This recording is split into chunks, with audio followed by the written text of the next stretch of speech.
નમસ્કાર મિત્રો, જય સ્વામિનારાયણ.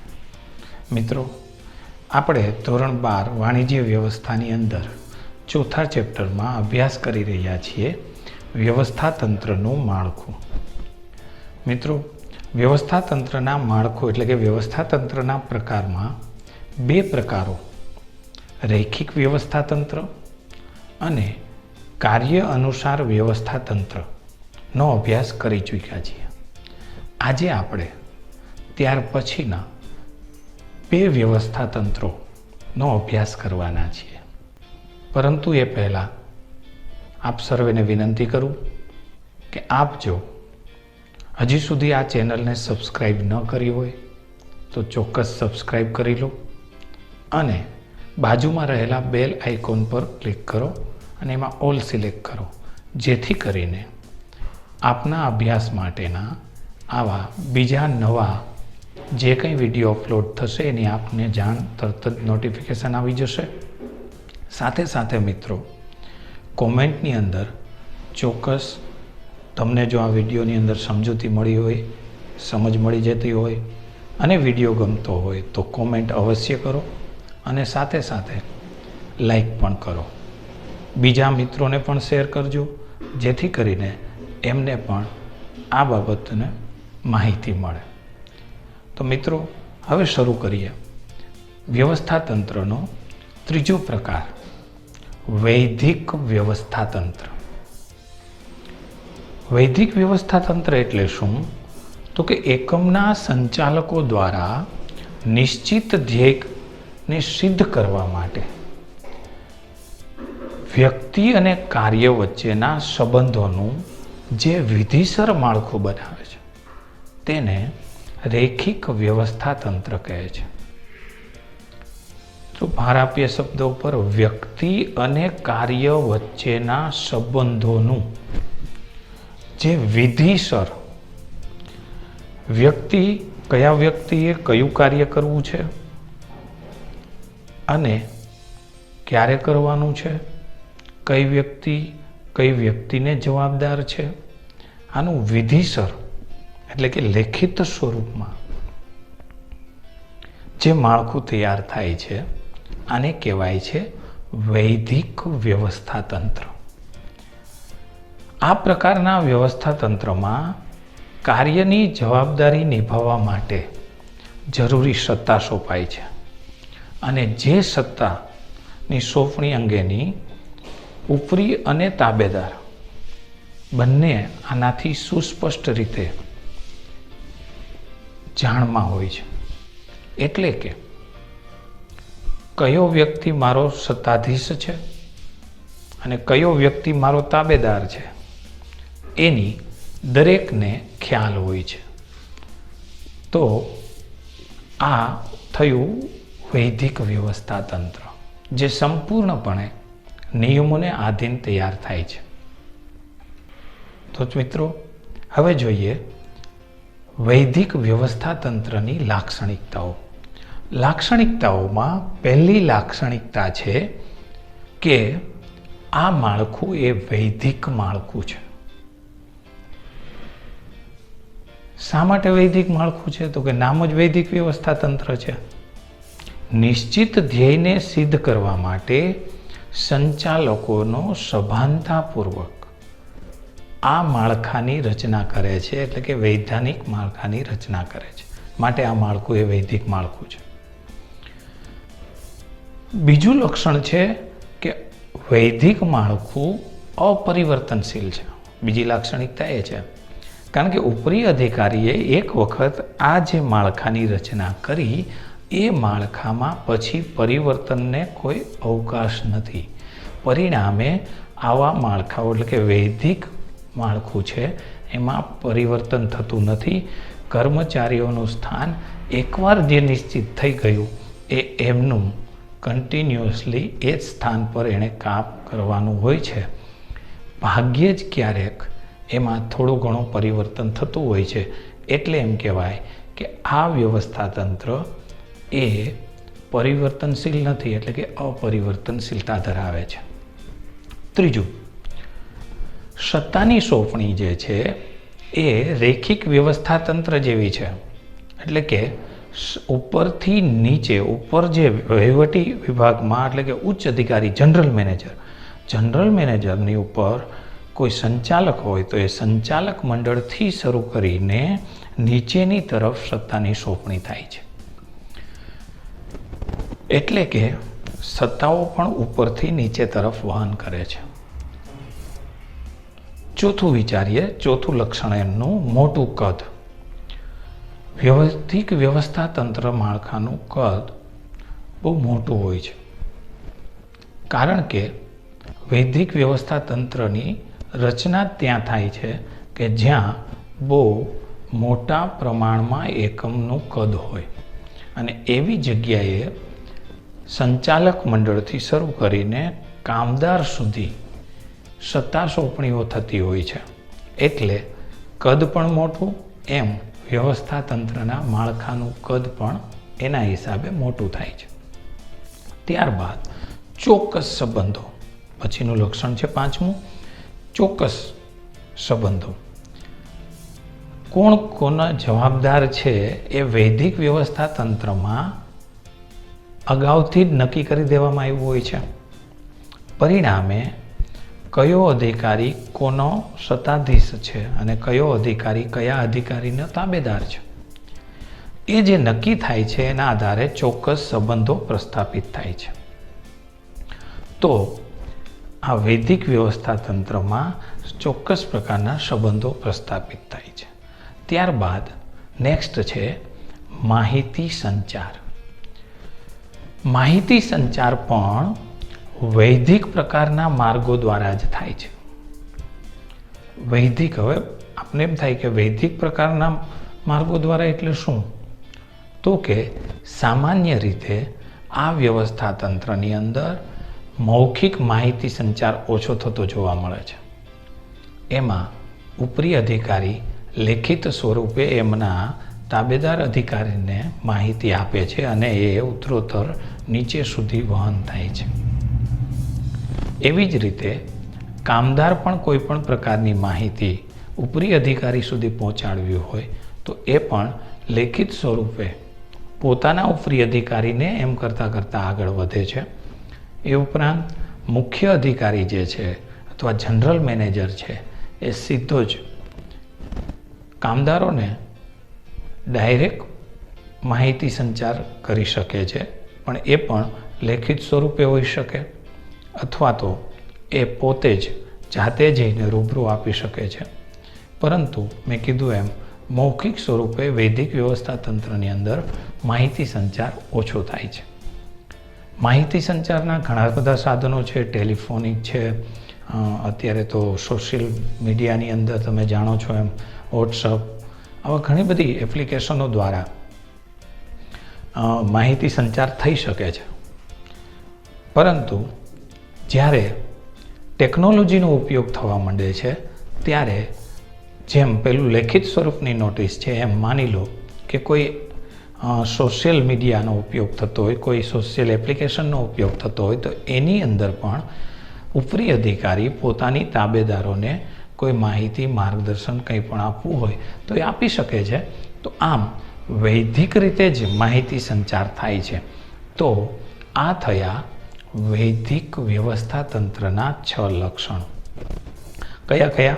તો પહેલું વૈદિક માળખું છે, બીજું અપરિવર્તનશીલ છે, ત્રીજું ઉપરથી નીચે તરફ સત્તાની સોંપણી થાય છે, ચોથું મોટું કદ ધરાવે છે, પાંચમું ચોક્કસ સંબંધો પ્રસ્થાપિત થાય છે અને છઠ્ઠું માહિતી સંચાર. તો આ 6 લક્ષણો વૈદિક માળખાનું છે. તો મિત્રો હવે જોઈએ એનાથી વિરુદ્ધ એટલે વ્યવસ્થા તંત્રનો ચોથો પ્રકાર એટલે કે અવૈદિક વ્યવસ્થા તંત્ર. અવૈદિક વ્યવસ્થા તંત્ર એટલે શું? તો કે કોઈ પણ પ્રકારના સભાનતાપૂર્વકના હેતુ સિવાય સામૂહિક પરિણામોમાં ફાળો આપવા માટે આપોઆપ રચાયેલું આ માળખું છે સંબંધોના કારણે. તો આવું માળખાની રચના થાય તો એને કહેવાય અવૈધિક વ્યવસ્થા તંત્ર, જેની અંદર કોઈ પણ પ્રકારની લખાણ કે કોઈ પણ પ્રકારના નિયમોથી રચાતું નથી, પરંતુ સમૂહમાં જ્યારે કામ કરવામાં આવે છે ત્યારે કર્મચારીઓ વચ્ચેના સંબંધોના કારણે એક જૂથ ઊભું થાય છે અને એ જૂથનું જ્યારે વ્યવસ્થાતંત્ર એમાં વચ્ચે ઊભું થાય, વ્યવસ્થાતંત્રની રચના થાય ત્યારે તેને કહેવાય છે અવૈધિક વ્યવસ્થાતંત્ર. જ્યારે આમ એક સાથે કામ કરતા કર્મચારીઓ સામાજિક સંબંધોના વિકાસ થાય ત્યારે આવા વ્યવસ્થાતંત્રોની રચના થતી હોય છે. અવૈધિક વ્યવસ્થાતંત્ર આમ તો વૈદિક વ્યવસ્થાતંત્રનો જ પડછાયો છે, કારણ કે હું આપને સમજાવું કે કર્મચારીઓ એકબીજાના કોન્ટેક્ટમાં, એટલે કે એકબીજાના સંપર્કમાં ક્યારે આવ્યા તો કે જ્યારે વૈદિક વ્યવસ્થાતંત્રની રચના થઈ, કયો વ્યક્તિ કોને તાબેદાર છે એ ખબર પડે છે, કઈ વ્યક્તિએ કોની નીચે કામ કરવાનું છે એ ખ્યાલ આવે છે, અને કેટલા વ્યક્તિઓએ સાથે મળીને કામ કરવાનું છે એ વૈદિક વ્યવસ્થાતંત્રથી નક્કી થાય છે. પરિણામે સંપર્કમાં આવ્યા અને સંપર્કમાં આવવાને કારણે સામાજિક સંબંધો પ્રસ્થાપિત થાય અને એ કારણે આ અવૈધિક વ્યવસ્થાતંત્રની રચના થાય. એટલે આપણે કહી શકીએ કે વૈદિક વ્યવસ્થાતંત્રનો જ એક પડછાયો છે અને એ કયું છે? અવૈધિક વ્યવસ્થાતંત્ર. વૈદિક વ્યવસ્થાતંત્રમાં તેનો ઉદ્ભવ થાય છે એટલે આપણે એને પડછાયા તરીકે પણ ઓળખાયું. બીજી વાત કરું તો અવૈધિક વ્યવસ્થાતંત્ર એ વૈદિક વ્યવસ્થાતંત્રનું પૂરક છે. એટલે કે તમે એમ વિચારો કે અવૈધિક વ્યવસ્થાતંત્રનો ઉદ્ભવ જ ન થાય માત્ર વૈદિક વ્યવસ્થાતંત્ર, તો એ શક્ય નથી. કારણ કે અવૈધિક વ્યવસ્થાતંત્રનો ઉદ્ભવ જ સામાજિક સંબંધોથી થાય છે અને સામાજિક સંબંધો માનવની સહજ પ્રકૃતિ છે. જ્યારે પણ એ સમૂહમાં ભેગા થશે ત્યારે એ આ સામાજિક સંબંધો પ્રસ્થાપિત કરશે અને અવૈધિક વ્યવસ્થાતંત્ર બનશે. આ અવૈધિક વ્યવસ્થાતંત્રને કારણે એકબીજા કર્મચારીઓ જે ધંધાનું ધ્યેય છે એને સિદ્ધ કરવા માટે પ્રયત્ન કરે છે અને ત્યારે બધા જ એકબીજાની મદદ કરે છે. એટલે અવૈધિક વ્યવસ્થાતંત્ર આખરે તો વૈદિક વ્યવસ્થાતંત્રને જ મદદરૂપ બને છે. એટલે એમ કહી શકાય કે અવૈધિક વ્યવસ્થાતંત્ર એ વૈદિક વ્યવસ્થાતંત્રનું પૂરક છે. તો મિત્રો, હવે આપણે જોઈ લઈએ અવૈધિક વ્યવસ્થાતંત્રની લાક્ષણિકતાઓ. પહેલી લાક્ષણિકતા અવૈધિક માળખું. પહેલામાં તો વૈદિક માળખું, તો આમાં આવશે અવૈધિક માળખું. શા માટે અવૈધિક માળખું?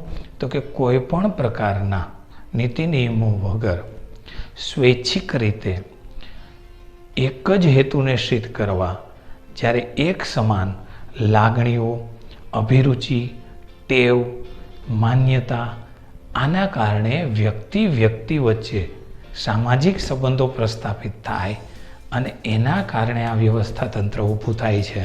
માટે આ અવૈધિક વ્યવસ્થાતંત્ર છે, એમાં આપણે એમ કહી શકીએ કે અવૈધિક માળખું છે. બીજું, માનવ વર્તણૂક પર આધારિત છે. એટલે કે મેં જે આ કીધું હમણાં એ જ રીતે. શા માટે આ માનવ વર્તણૂક? તો કે માણસ છે એને પોતાને લાગણીઓ છે, પોતાની રુચિ છે, પોતાના પૂર્વગ્રહો છે, પોતાની અમુક માન્યતાઓ છે. આ બધા જ કારણોસર એ જોડાય છે એકબીજા સાથે. અને આમ પણ તમે સામાન્ય રીતે જીવનની અંદર તમને ખ્યાલ જ છે કે તમે એવા જ વ્યક્તિઓ સાથે મિત્રતા જોડી શકો છો અથવા મિત્રતા કરો છો કે જેમને તમારા જ જેવા વિચારો છે, તમારી જ જેવી લાગણીઓ છે, તમારી જ જેવી રુચિ છે. આવી જ વ્યક્તિઓ સાથે આપણે જોડાઈ શકીએ છીએ અથવા તો મિત્રતાનો સંબંધ બાંધીએ છીએ. અને આ જનરલ લાઈફમાં આપને ખ્યાલ જ છે. તો આ અવૈધિક માળખું સંપૂર્ણપણે માનવ વર્તણૂક પર આધારિત છે. ત્રીજો મુદ્દો, પરિવર્તનશીલ. મિત્રો, રૈખિક વ્યવસ્થા તંત્રમાં જોયું કે અપરિવર્તનશીલ છે, જ્યારે અવૈધિક એ પરિવર્તનશીલ. શા માટે પરિવર્તનશીલ? તો કે કોઈ કર્મચારી એક વિભાગમાંથી બીજા વિભાગમાં કામ કરવા ગયો અથવા તો બદલી થઈ અને બીજા વિભાગમાં કામ કરવા માટે મોકલી આપવામાં આવ્યો. તો જે બદલી થઈને નવા વિભાગમાં ગયો છે ત્યાં જે કર્મચારીઓ કામ કરે છે એમની સાથે આ કામ કરશે, એટલે એમની સાથે પણ માનવ સંબંધો બંધાશે અને પરિણામે એક નવું વ્યવસ્થા તંત્રની અંદર એ જોડાઈ જશે અને ત્યાં એ નીતિ નિયમોમાં ફેરફાર કરશે પોતાની રીતે. એટલે કે પોતાના નીતિ નિયમોમાં, પોતાના શિસ્તમાં, પોતાને જે કંઈ લાગણીઓ છે એના આધારે કામ કરશે. તો માનવ સંબંધોમાં ફેરફાર થવાથી આમાં પણ ફેરફાર થાય છે. એટલે અવૈધિક વ્યવસ્થા તંત્રમાં પરિવર્તનશીલતા જોવા મળે છે. ત્યારબાદ ચોથું, સાર્વત્રિક. મિત્રો, અવૈધિક વ્યવસ્થા તંત્ર તમે જુઓ તે માત્ર ઉદ્યોગોમાં જ લાગુ નથી પડતું. સામાન્ય સ્કૂલની વાત કરીએ તો શાળાની અંદર પણ જ્યારે આપણને કંઈક મુશ્કેલી ઊભી થાય છે ત્યારે પણ આપણે આપણા મિત્રો સાથે મળીને એમની રજૂઆત કરવા જતા હોઈએ છીએ. તો સમજાઈ ગયું ને આપને કે માત્ર ઉદ્યોગોમાં નહીં પરંતુ સમાન હિતો અને મૂલ્યો ધરાવતી દરેક માનવીય પ્રવૃત્તિઓમાં આ અવૈધિક વ્યવસ્થા તંત્ર જોવા મળે છે. એટલે આ સાર્વત્રિક છે. અને મેં કીધું એમ મનુષ્ય છે એ એમની એક સ્વાભાવિક પ્રવૃત્તિ છે કે પોતે સામાજિક સંબંધો પ્રસ્થાપિત કરે છે અને જ્યાં જશે ત્યાં વસ્તુ કરશે અને પરિણામે અવૈધિક માળખાની રચના થશે. એટલે સાર્વત્રિક છે. ત્યારબાદ નાનું કદ. મિત્રો, આ વ્યવસ્થા તંત્રનું કદ નાનું હોય છે. શા માટે? તો કે માનવ સંબંધો જે પ્રસ્થાપિત થયા હોય એ સંખ્યા બહુ ઓછી હોય છે. એટલે કે બીજી રીતે વાત કરીએ તો એક વૈદિક વ્યવસ્થા તંત્રમાં નાના નાના કદના અનેક અવૈધિક વ્યવસ્થા તંત્રો હશે. કારણ કે થોડા ગ્રુપમાં લોકો જોડાયેલા હોય છે. એટલે આમનું કદ નાનું હોય છે. ત્યાર પછી છે અવૈધિક માહિતી સંચાર. આમાં કોઈ પણ પ્રકારના વિધિસર નોટિસ કે લેખિત સ્વરૂપે કોઈ વસ્તુ હોતી નથી. વ્યવસ્થા તંત્રની રચના એમનું થઈ છે તો માહિતી સંચાર પણ અવૈધિક હશે. સામાન્ય રીતે અવૈધિક વ્યવસ્થા તંત્રની અંદર મૌખિક માહિતી સંચાર વધુ થાય છે. એટલે અવૈધિક માહિતી સંચારને કારણે જ આ વ્યવસ્થા તંત્રમાં માહિતી સંચાર ખૂબ ઝડપથી થાય છે, મૌખિક છે અને દરેક વ્યક્તિના પોતાના અભિપ્રાયો અને વર્તમાન પરિસ્થિતિની હકીકતો એમાં માહિતી સંચારમાં એનું પ્રભુત્વ જોવા મળે છે. એટલે આ માહિતી સંચારમાં એમ કહી શકીએ કે માહિતી સંચાર અતિ ઝડપી બની જાય છે. કારણ કે પોતાનો અભિપ્રાય એમાં હોય છે એટલે ઝડપથી બીજાને પાસ આઉટ કરે છે. તો આમાં અવૈધિક માહિતી સંચાર છે. ત્યારબાદ અંકુશનો અભાવ. મિત્રો, જ્યાં વૈધિક રીતે વ્યવસ્થા તંત્રની જ રચના નથી થઈ તો ત્યાં અંકુશનો પ્રશ્ન જ ઉપસ્થિત નથી થતો. કારણ કે આ વ્યવસ્થા તંત્રની રચના જ એની જાતે થયેલી છે, જેની કોઈ વિધિસર કામગીરી થયેલી જ નથી. પરિણામે આના ઉપર અંકુશ રાખી શકાતો નથી. અને એટલે જ ઘણી વખત એવું પણ જોવા મળ્યું છે કે જ્યારે કામ કરવા માટેનો એક નાનો એવો ધ્યેય આપી દેવામાં આવ્યો હોય કે દરરોજના 100 એકમનું ઉત્પાદન કરવું. હવે એવા સમયે કોઈ એક કર્મચારી કદાચ કોઈ કારણોસર 100 એકમનું ઉત્પાદન ન કરી શકતો હોય તો એવા સંજોગોમાં અવૈધિક વ્યવસ્થા તંત્રને કારણે જોડાયેલા વ્યક્તિઓમાં એ વ્યક્તિનું કામ બીજો વ્યક્તિ પણ કરી આપે છે, એટલે કે એનો સહકર્મચારી પણ કરી આપે છે, અને જેના માટે તમે કોઈ અંકુશ રાખી શકતા નથી. એટલે આ વ્યવસ્થા તંત્રમાં અંકુશનો અભાવ છે. ત્યાર પછી વૈધિક વ્યવસ્થા તંત્રનો પૂરક છે. તો એની ચર્ચા આપણે જ્યારે સમજૂતી મેળવી ત્યારે પણ કરી દીધી કે આ વ્યવસ્થા તંત્રનો ઉદ્ભવ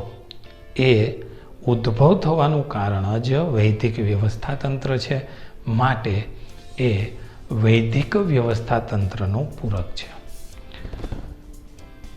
તો એ દ્રષ્ટિએ આ જે લક્ષણો જોયા એ દ્રષ્ટિએ આપણે જોઈએ તો પણ વૈધિક વ્યવસ્થા તંત્ર જેટલું જ અવૈધિક વ્યવસ્થા તંત્રનું મહત્ત્વ બની જાય છે. અને આધુનિક સમયમાં અવૈધિક વ્યવસ્થા તંત્રનું મહત્ત્વ વધતું જાય છે. ઔદ્યોગિક ઝઘડાઓ ઓછા થાય છે, એના કારણે શિસ્તનું પાલન સારી રીતે થાય છે, અંકુશ રાખવામાં બહુ સરળતા રહે છે, અને પરિણામ સ્વરૂપે વૈધિક વ્યવસ્થા તંત્રની જેટલું જ મહત્ત્વ અવૈધિક વ્યવસ્થા તંત્રને આપવામાં આવે છે. નવા નિયોજકો આના પર, નવા સંચાલકો પણ આના પર ધ્યાન આપે છે. તો મિત્રો, આ થયું 2 પ્રકાર, વૈધિક વ્યવસ્થા તંત્ર અને અવૈધિક વ્યવસ્થા તંત્ર. તો મિત્રો, અહીંયા આપણે અટકીએ છીએ. નવા વિડીયોની અંદર ફરીથી છેલ્લું એક જે વ્યવસ્થા તંત્ર છે એમનો અભ્યાસ કરીશું. તો ત્યાં સુધી વાંચતા રહો, અભ્યાસ કરતા રહો, આગળ વધતા રહો. ખૂબ ખૂબ ધન્યવાદ.